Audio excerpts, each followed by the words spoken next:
సొంత ఇంటి ఆగమనం మాకెంతో సంతోషకరంగా ఉంది సీత. అవును స్వామి. ఇక మన కష్టాలు తీరినట్టే సీత. ఆనందంగా ఉండాల్సిన సమయంలో ఈ విచారమేలా స్వామి? ఏం చెప్పమంటావు సీత?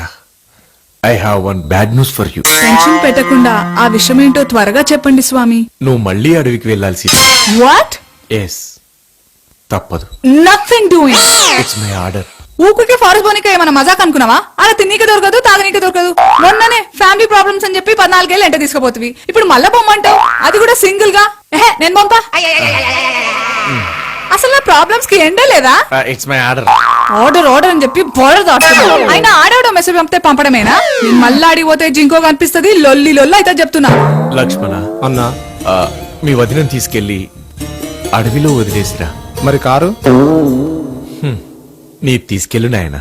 నా సర్వీసింగ్ ఇచ్చిన అన్నా. నా కారు తీసుకెళ్ళు నాయనా. నీది పంచర్ అయిందన్నా. ఆ భరతుడిని తీసుకెళ్ళు. వాడు అత్తారింటికి వెళ్ళండి అన్నా. ఎలాగోలా చేసి తీసుకెళ్ళరా నాయనా. పాటలు పాడతాం, డాన్సులు చేస్తాం, చరిత్రలు చెప్తాం. సార్ మేము మస్తు పాడతాం సార్ పాటలు. వలదు నాయనలారా, వెళ్ళిరండి. సార్ మీ చరిత్ర గురించి మస్తు విన్నాం సార్, ఒక పాట విని రాదే? బాలక వద్దని చెప్పానుగా, మీరు వెళ్ళిరండి. అరే సార్ అట్లనే అంటా, నువ్వు తగులుకోరా.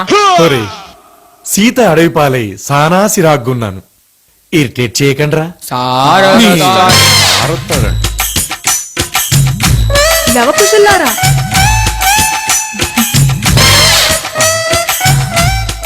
సీత, మళ్ళీ ఇడికి వచ్చింది. సీత, ఈడ కూడా ఉండని ఆడా. సీత, సీత.